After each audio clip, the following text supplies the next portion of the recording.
Bom dia, meus caros irmãos, louvado seja o Senhor por mais uma oportunidade que temos juntos de estudar a Palavra de Deus, agora em escola bíblica dominical, utilizando esse instrumento onde podemos ouvir a palavra, estudar juntos, mesmo que não presencialmente, mas agradecemos a Deus por termos toda esta oportunidade. E nós não podemos deixar de começar lendo a palavra do Senhor no Salmo 119, 131, que diz: firma meus passos na tua palavra e não me domine iniquidade alguma. Que seja um pedido, que seja uma oração a cada dia, a cada momento nosso. E hoje nós vamos continuar o nosso estudo, que já foi iniciado pelo nosso irmão Leandro. Ele já falou um pouco sobre o livro de Amós, também já ministrou a respeito dos primeiros 2 capítulos do livro de Amós, e nós vamos continuar esse estudo, falando sobre esta nação, a nação de Israel como um todo, agora dividida em Reino do Norte e Reino do Sul. E Amós, então, este profeta, nos capítulos 13 e 4, fala sobre a idolatria, a hipocrisia e a injustiça social.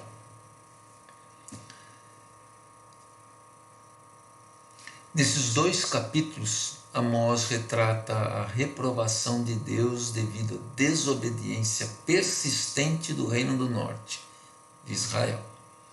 Embora Amós fosse um habitante do Reino do Sul, e não sendo um profeta de carreira, ele torna-se muito impopular, mas foi escolhido para levar esta triste mensagem. Por isso seu nome quer dizer portador do ônus, portador do peso, o peso de falar para o seu próprio povo que o Senhor Deus se desagrada profundamente do comportamento, das atitudes, de todo o mal que o povo, desde as lideranças até o mais simples, tem feito, e que isto certamente acarretará em uma punição severa, dolorosa e triste. E nessa sequência, onde nós temos uma sequência histórica no livro, como já disse o nosso irmão Leandro, falou no capítulo 1, falou no capítulo 2, falou que Amós esteve pronunciando uma série de julgamentos, inclusive com toda a área ao redor de Israel, quero dizer, tanto do Reino do Norte quanto do Reino do Sul. Esse reino que foi um reino, foi um só reino, ele teve a sua maior dimensão na época de Davi, um grande general, um grande rei, o segundo rei de Israel, alcançou seu maior território. Depois esse grande território teve uma época de paz com todos os seus limites geográficos, com todos os seus vizinhos, e também não só de paz, mas de servidão, porque Israel impôs uma série de tributos àqueles que eram seus servos em todo o redor também da terra de Israel, na época de Salomão. Mas depois, já na descendência de Salomão, logo no começo, já houve uma divisão dos reinos do norte e do sul. Jerusalém ficou sendo capital do Reino do Sul, conhecida como Judá, e Israel teve como capital a região de Samaria, todas as cidades que estavam bem próximas na região de Samaria, e teve também a sua característica de se afastarem de Deus, né? Israel foi assim mais rápido esse afastamento. Judá ainda tiveram alguns reis, alguns líderes religiosos que mantiveram o Senhor Deus nos altos e baixos, mas reconstruindo o templo, colocando de novo as ordens de culto, organizando com vários dos reis de Israel, mas de uma maneira ou de outra acabou também se afastando de Deus. E Amós então aparece neste momento, e Amós, inclusive historicamente, porque sempre que nós estamos estudando a palavra de Deus, é interessante nós vermos um profeta que Leandro, eu cito, eu repito, né, já falou sobre ele, um profeta que é levantado, ele era um boiadeiro, trabalhava na pecuária no Reino do Sul, uma cidadezinha simples, baseada em agricultura e pecuária, a 12 quilômetros a nordeste de Jerusalém, conhecida como Tecoa. E este Amós, então, ele era um boiadeiro e colhia figos, né? Tratava, plantava, colhia figos, era a vida dele. Mas ele é chamado então por Deus, ouve ao Senhor nosso Deus, nessa simplicidade ele é chamado, vai ao Reino do Norte, não é? Que tinha uma inimizade muito grande com o Reino do Sul. Então imaginam que já por ser do Reino do Sul já tinha uma inimizade. Ainda chega para os governantes, para os líderes, para os príncipes, para os juízes da época e fala que eles estão agindo contra Deus. Quer dizer, ele estava colocando a vida dele em risco, mas ele mesmo, conforme falamos do nome dele, se coloca à disposição de Deus mesmo nessa situação. Ele sai da cidadezinha dele, de um conforto do trabalho, vai para um outro lugar onde as pessoas não gostariam dele por ele não pertencer àquela região do norte, e leva uma palavra que ninguém estava interessado em ouvir, e muito pelo contrário, né?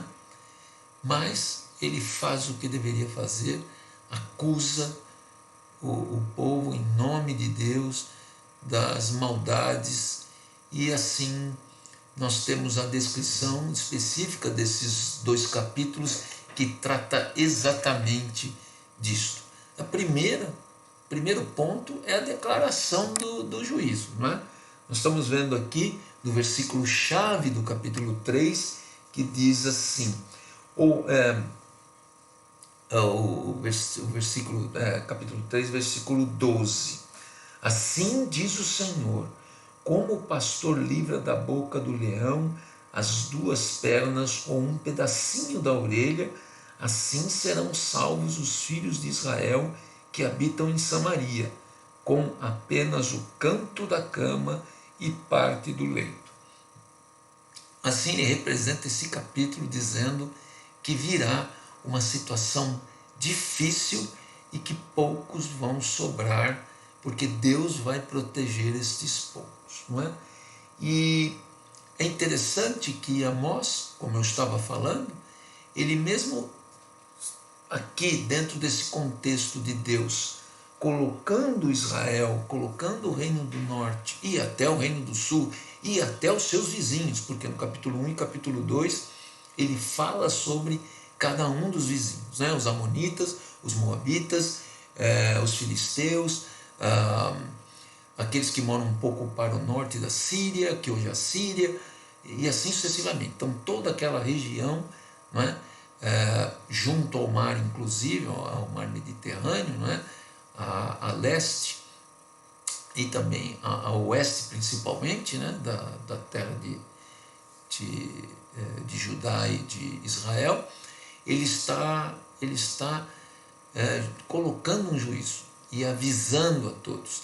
Mas o mais interessante que me chamou a atenção por uma questão histórica é que nós temos um profeta, um simples homem, avisando de um ponto histórico que é conhecido hoje, registrado no mundo todo, não é? Ou seja, o fortalecimento de um império, que é o Império Assírio, e que viria e ampliaria a sua área, não é, de ação, o seu império, tomando toda a região de Israel e seguindo, indo até Judá e indo até o Egito e assim sucessivamente, virando o grande Império Assírio. Quer dizer, ele avisa disto, ele avisa antes que a Assíria seria um grande império, iria se levantar e iria devastar todas essas regiões. E também, principalmente, que ela estava sendo usada, ou seja, toda essa força, naquele momento, naquela parte da história, não foi assim em outros momentos, mas naquela parte da história, a Síria, os governantes assírios, os generais assírios, estavam sendo usados para cumprir uma vontade do Senhor devido ao seu desagrado com o povo de Israel. E assim, nós vemos que, acima de tudo, como profeta, ele vem e ele fala. E interessante que no capítulo 3 aparecem algumas perguntas que para mim, não é, soam como alarmes. É muito interessante essa visão, onde do versículo 3 ao versículo 8, até um pouco mais para frente, ele fala sobre situações interessantes. Então aqui ele diz, no versículo 3, por exemplo: andarão dois juntos se não houver entre eles acordo? Quer dizer, ele está citando a questão de que o reino está pecando, as pessoas juntas estão fazendo coisas erradas, estão adorando outros deuses, estão buscando outros tipos de sacrifício, não é? Estão tendo outras atitudes que não aquelas que agradam a Deus. Não é? Então ele diz aqui, está todo mundo junto, está todo mundo fazendo coisa errada. Não é? Existe o peso sobre a liderança, mas existe o peso individual de cada pessoa, de cada família. Não é? Ninguém está sozinho, não é? Porque se não tiver acordo, não vai andar junto. Não é? O apóstolo Paulo, lá na frente, fala sobre o jugo desigual, né? Citando o costume da época, do momento, de se colocar dois bois fortes para tracionar um arado, para tracionar uma carroça para levar não é? Mantimentos pesados. Então coloca os dois bois amarrados juntos, eles vão caminhando, vão movimentando, vão tracionando essa carroça. Mas se um parar, se um não quiser fazer e o outro quer fazer, fica esse jugo desigual, né? Fica um puxando para um lado e o outro puxando para o outro. Naquela situação, a gente vê que isso é negativo, que seria muito bom que os dois bois estivessem puxando juntos, somando força para o mesmo lado. O contexto lá é diferente do daqui.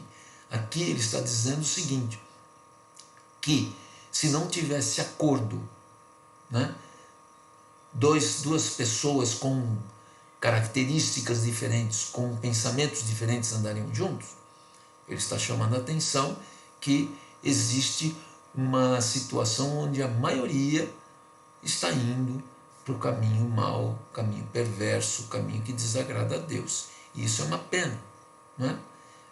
Que bom que fosse, tanto naquela época quanto agora, que nós, como cristãos, sempre manifestássemos e estivéssemos cônscios de que existe a nossa união em Cristo, mas nós devemos sempre não ter acordo com o mal, com o perverso, com as situações que vêm trazendo a maldade, tudo aquilo que desagrada a Deus, né? Também no versículo 5, mais um exemplo, cairá a ave no laço em terra, e se não houver armadilha para ela, levantar-se-á o laço da terra sem que tenha apanhado alguma coisa. Aqui ele fala sobre a armadilha, né? Mas a armadilha é um conjunto de coisas que vão prender, no caso, uma ave, né? Então, cairá a ave na armadilha se não tiver uma isca. Na verdade, o laço aqui é a armadilha, né? Houve uma pequena diferença aqui na tradução, né? Mas o original ele é bem claro, né? Quer dizer, o laço é a armadilha, né? E a isca é o que traz, no caso do exemplo, a ave ao laço, né? Então o laço não vai se levantar, ou seja, não vai ter efetividade em prender a ave se não tiver uma isca, e isca tem, né? O povo todo mordeu uma isca para o mal. Isso aconteceu lá em Adão. Isso aconteceu, né? Naquele homem que recebeu o nome de humanidade, Adão. Ele errou porque mordeu uma isca. Ele mordeu. Pareceu apetitosa, não é? Pareceu apetitosa, só que quando ele mordeu, quando ele comeu, não é? Ao mesmo tempo o laço o prendeu. E isso vem acontecendo através dos tempos, até hoje. Essa é a pergunta de Amós, não é? E o diabo, o nosso adversário, é adversário nosso, é adversário de Deus, é adversário de Jesus. Ele está sempre, no nosso caso, colocando iscas para que nós mordamos, para cair no laço, não é? E somente com a proteção do Senhor nosso Deus, somente com a proteção, orientação do doce Espírito de Deus, através da palavra, através dos alarmes, através dos avisos, através da pregação da palavra, não é? Através de estarmos juntos, caminhando juntos, nos protegendo, não é? Com o nosso pastor maravilhoso que é Jesus, e também para o anjo da igreja que sempre está trabalhando no sentido de orientar as ovelhas, o povo de Deus nos caminhos do Senhor, é para que nós não mordamos isca. E se nós nos aproximarmos demais dessas iscas, dessa maldade, de coisas que tendem a nos afastar do Senhor, nosso Deus, ou desagradá-lo, com certeza o laço vai nos prender. E aí, para a gente se soltar, é muito difícil. Tem armadilhas que machucam mesmo, que tem uma força de mola muito grande. Elas machucam, elas prendem. Para a gente conseguir se soltar é dor, é tristeza, não é? Arranca um pedaço da gente. É muito difícil. O melhor é não se aproximar das armadilhas do diabo. E aqui é a pergunta, e aqui é a própria resposta. Eles morderam várias iscas. Eles se afastaram de Deus e foram adorar outros deuses, deuses dos vizinhos. Eles se afastaram das maravilhas, das vitórias do Senhor nosso Deus, que já havia construído uma história de relacionamento com aquele povo, um povo que já conhecia como o Senhor Deus era e agia, abandonou isso, uma loucura, para outros que não são pedaços de pedra, pedaços de madeira. E isso é bem avisado em toda a palavra de Deus, né? E Amós continua com vários outros avisos, e um deles ele diz assim, né?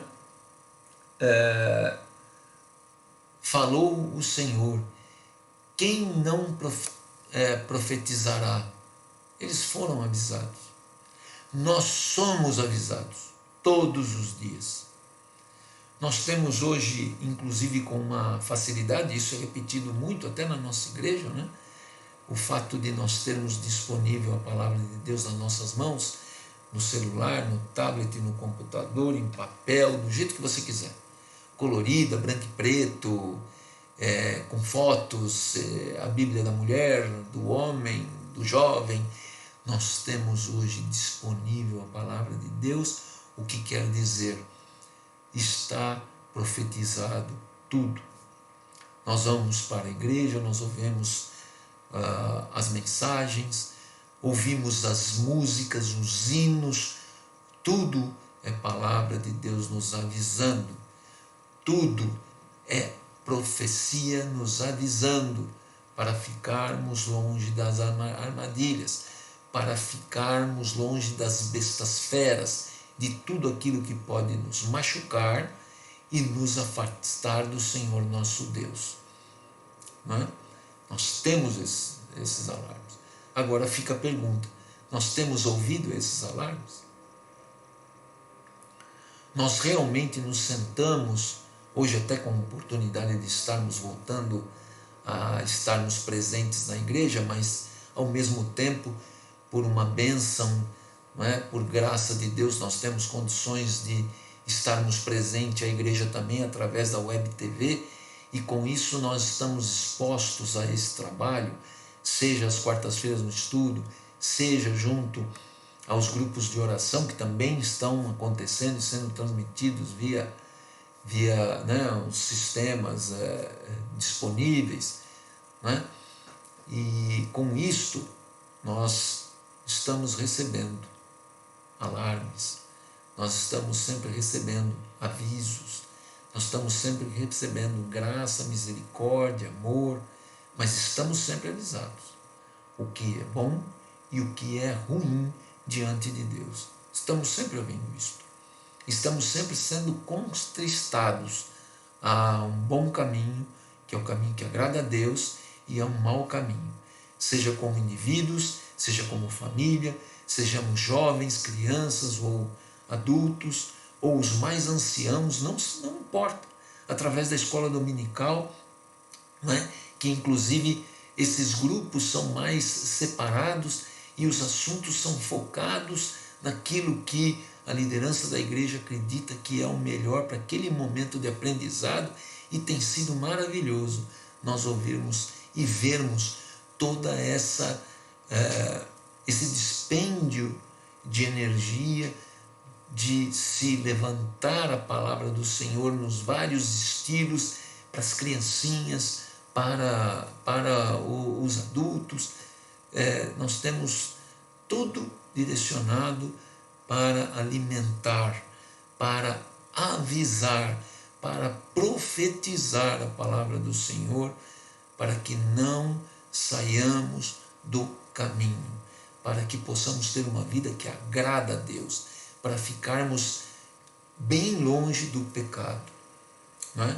Sabemos que temos um advogado, nós quando pecamos, sabemos que nós pecamos e vamos pecar, mas também sabemos que devemos rapidamente, principalmente expostos à palavra de Deus, expostos aos trabalhos que eu acabei de falar, como um todo, de buscar o Senhor nosso Deus e de, com um arrependimento sincero, pedir perdão, pedir libertação, muitas vezes que tem pecados que nos assediam e são repetitivos na nossa vida, não é? Pedir purificação, porque precisamos ser limpos mesmo daquela sujeira que nós mesmos provocamos, e com isso voltamos a ter um relacionamento com Deus, voltamos a ter um relacionamento com a família, com a igreja, de uma forma límpida, de uma forma que agrada a Deus, que é o próprio testemunho do Senhor nas nossas vidas. Nós temos ouvido esses alarmes. Eu estou muito acostumado com isso. Às vezes os alarmes estão tocando e a gente está vendo porque está vendo, estou vendo. Né? É para chamar a atenção, é para realmente nós pensarmos se os nossos caminhos estão corretos diante de Deus. É para realmente nós vermos que se tiver algum problema, nós temos que agir, e se for um problema que nos está afastando de Deus, para nós mudarmos os nossos caminhos com a ajuda, buscando o Senhor, para voltarmos ao centro do caminho. É isto que Amós vem fazer. Na verdade, Amós, ele está indo para aquela terra, mas para levar o julgamento de Deus, mas sempre levando em consideração aquilo que Deus quer, que através deste profeta e através dos profetas que vêm atuando desde o início dos tempos, que nós possamos ver reconhecimento, restauração, remissão de pecados. É isso que nós possamos ver. Não é? É sempre nesse sentido. É sempre nesse sentido. Muitos exemplos que aparecem, se nós lermos as crônicas, nós vamos ver muitos reis bons, mas que caíram, mas também caíram em si, sendo muitas vezes até chamados a atenção pelos profetas, pelos sacerdotes da época. Eles se voltaram para Deus novamente e o Senhor Deus aplacou tudo aquilo de mal que poderia acontecer. Não é? Ele pode fazer isso conosco também. Nós temos que agir. Nós temos que ver os alarmes. Nós temos que ver tudo aquilo que nos chama atenção e que nos mostra que estamos indo num caminho mau. E nós temos que, com a ajuda do Senhor nosso Deus, com a ajuda da igreja, dos nossos irmãos, pedindo as orações, lutando ferozmente contra aquilo que nós somos, para conseguirmos agradar o Senhor nosso Deus. Uma outra parte muito importante dentro desse nosso breve estudo é o capítulo 4, onde fala da depravação de Israel. Não é? O versículo-chave do capítulo 4 é também o versículo 12, por uma coincidência, e ele diz: portanto, assim te farei, ó Israel, e porque isso te farei, prepara-te, ó Israel, para te encontrares com o teu Deus. Amós retrata aqui uma situação de extrema dureza, porque ele está dizendo: prepara-te para encontrar com o Senhor teu Deus. Na verdade, este é um alarme, este é um aviso para todo aquele que crê em Deus. Aliás, é para qualquer pessoa, mas para aqueles que estão lendo a palavra de Deus, aqueles que estão buscando o Senhor, a comunhão dos santos, a remissão dos pecados, ele sempre se depara nessa situação. Nós estamos sempre nos preparando para encontrarmos o Senhor nosso Deus. O povo de Israel, quando saiu do Egito e se reuniu, né, abaixo lá do Monte Moriá, também o Senhor Deus conversando com Moisés. Então Moisés desce e avisa o povo: prepara-te, é para se limpar, é para se lavar, porque nós vamos nos encontrar com o Senhor nosso Deus. Vamos nos preparar. Isso deve ser uma coisa comum, isso deve ser uma coisa diária, e isso deve ser uma coisa, uma proposta de vida. Prepararmos para nos encontrar com o Senhor nosso Deus. Nós fazemos isso quando nós vamos à igreja. Fazemos isso quando nós vamos abrir a palavra de Deus, para ler. Nas coisas mais simples. Né? Preparamos-nos para encontrar o Senhor nosso Deus. Será que quando nós estamos indo à igreja, nós estamos indo de forma a nos preparando? Eu vou ver o Senhor Deus lá. Eu vou ver, eu vou ouvi-lo. Eu vou ouvi-lo. Eu vou vê-lo. Ele está me esperando. Ou quando eu ligo a web TV, naquele momento oportuníssimo, não é? Já tão escasso hoje no mundo, de podermos sintonizar aquele momento com a igreja, com a palavra, com os cânticos, com os hinos. Eu tenho que me preparar para estar diante de Deus. Não é? E Amós aqui, ele vem no capítulo 4 e fala até um pouquinho sobre essa questão, né? Onde ele chama a atenção do povo, né? E nós temos aqui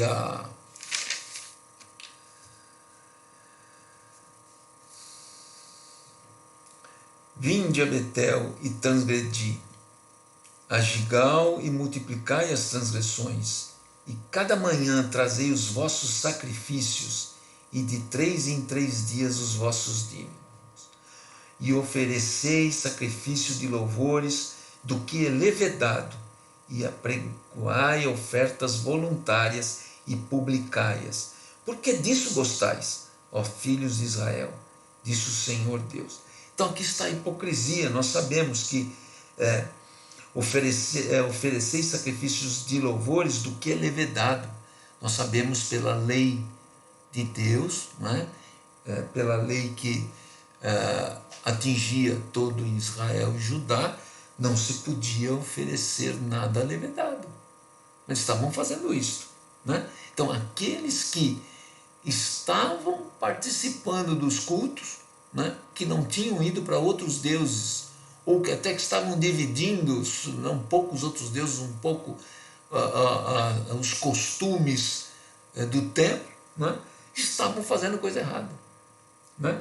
Também apregoai ofertas voluntárias e publicai-as. Né? As nossas ofertas têm que ser sem nenhuma publicação. Né? O Senhor Jesus fala que a sua mão esquerda não veja o que a sua mão direita está fazendo. Né? As nossas ofertas são de foro íntimo. Né? Nós devemos fazer de coração para Deus e não ficar publicando, chamando atenção. E é isto que Amós já naquela época falava. Né? Chamou a atenção, né, dessa situação tão triste, tão difícil. Né? E aí ele vem e ele faz uma acusação dos pecados sociais, faz uma acusação dos pecados religiosos. Né? Ele fala assim, ó, logo no começo, no versículo 1, ouvi esta palavra, vacas de Bazã, que estais no monte de Samaria, oprimis os pobres, esmagai os necessitados, e dizei a vosso marido, dai cá e bebamos. Né? Jurou o Senhor Deus pela sua santidade, que dias estão para vir sobre vós, em que vos levarão com anzóis e as vossas restantes com fisga de pesca. Ou seja, ganchos vão levar aquele povo pela boca. Quando ele cita aqui, né, no início, vacas de Bazã, é porque ele está falando certamente que aquela região, né, do norte de Bazã, né, toda a região a nordeste da terra de Israel, já fora dos limites, mais para o norte, né, no caminho de Damasco, pelas colinas da Síria, né, é uma região famosa de pastos. As vacas ficam bonitas, ficam fortes, né? E embora no original ele cite isto levando em consideração as mulheres, porque elas estão bem cuidadas, bem alimentadas, são bonitas para os padrões, né? Na época do reino de Israel, que estavam, pelo menos aqueles que eram abastados, estavam muito bem de saúde. Não é? Israel tinha tido até algumas vitórias em guerras, e então eles estavam assim bem politicamente, bem financeiramente, mas nós estamos falando só da classe que dominava. Não é? Então ele diz aqui, mas na verdade ele não está falando sobre as mulheres. Não é? Ele não está falando sobre as mulheres, ele está falando sobre toda a liderança, sobre os príncipes, sobre os juízes, não é? Sobre estes que deveriam estar dando um bom testemunho e conduzindo o país nas leis do Senhor, e mas não eram isso que estavam fazendo. Não é? Eles estavam tendo uma vida abastada, mas se aproveitando dos pobres, judiando mais e mais dos necessitados, né? Buscando uma série de coisas más. Quer dizer, a palavra aqui diz sobre até esperar para que, e até né, nós já vimos aí no capítulo 1 e 2, quer dizer, ficar torcendo para que o povo ficasse em situações piores, para que eles pudessem ter mais serviçais disponíveis para fazer o trabalho deles, para serem escravos, para serem servos assim bem mal pagos, bem remunerados e poderem trabalhar nas lavouras, cuidando do seu, né, da sua pecuária, agricultura e tudo mais. Quer dizer, um absurdo tremendo socialmente falando também. E aí vem a pergunta dizendo: temos algum costume que, mesmo nos parecendo cristão, mesmo nos parecendo correto, fere os mais simples e não agrada a Deus?